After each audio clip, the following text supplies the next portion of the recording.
As clam harvesting declines, could farming be the answer?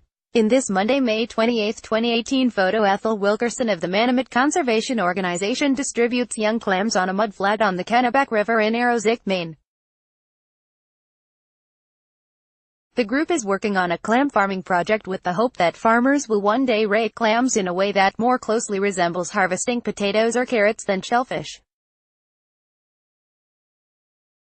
AP photo, Robert F. Bucati, Georgetown, Maine. AP, Gent Hagen surveys a vast field of tidal mud and envisions a place where farmers will one day rake clams in a way that more closely resembles harvesting potatoes or carrots than shellfish. Whether New England's long history of harvesting clams endures might hinge on whether the bold plan works. The region's annual haul of clams is in decline, and Hagen, president of the Massachusetts-based sustainability group Manamet, is among the people who want to save it by encouraging the industry to try turning to a new model, farming. This is a climate change story. The warming Gulf of Maine brings more crabs, and increasing crabs is what we think is playing a role in the diminishing soft-shell clam population, Hagen said. Can we beat the green crabs? I don't have a hard answer. Fishermen have raked wild soft-shell clams, also called steamers or long necks, from coastal muck in Maine and other states for hundreds of years. But threats such as growing populations of predators, like the invasive green crabs, drove Maine's harvest to its lowest total since the 1930s last year. The future of clamming could lie in seeding and growing clams in tidal areas, using protective nets, Hagen said. The group operates an experimental farm along the Maine coast, in Georgetown, and installed new ones this week in Scarborough and Aroostook. The group, along with some allies in the industry and academia, hope farming can help rehabilitate the harvest because clam farmers can use the nets to keep growing clams safe from predators like crabs.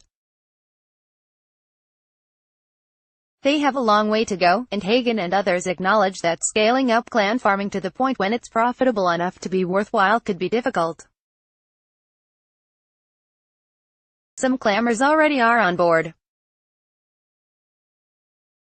If this lets a clammer work, and he just needs to set up nets and things to make it, he'll do it, said Wendell Cressy, a clammer who plans to farm in Aroostook. As long as there's money, he'll do it. That's fishing. Aquaculture is well established in Maine, where farmers steward everything from salmon to mussels to kelp. But soft-shell clam farming remains mostly uncharted territory, said Jeff Nichols, a spokesman for the Maine Department of Marine Resources. No aquaculture leaseholders are growing soft-shell clams, though some are authorized to do it, he said. Would-be farmers must contend with stubborn clammers who don't want to abandon a traditional New England way of life, property owners reluctant to lease space for clam farming, and members of the public who don't want to lose waterfront access. They don't consider aquaculture to be fishing, even though that's the future of the shellfish industry, said Chad Coffin, a veteran Wild Harvest Maine clammer. Manamet's experimental Georgetown farm is a collection of about 75,280 square foot 26 square meter netted areas of tidal mud, essentially clam nurseries, located at the mouth of the Kennebec River. It yielded enough clams to bring to market for the first time last year and is expected to do so again this year. The group also has attempted to farm clams elsewhere in Maine, including on Big Island, but with less success.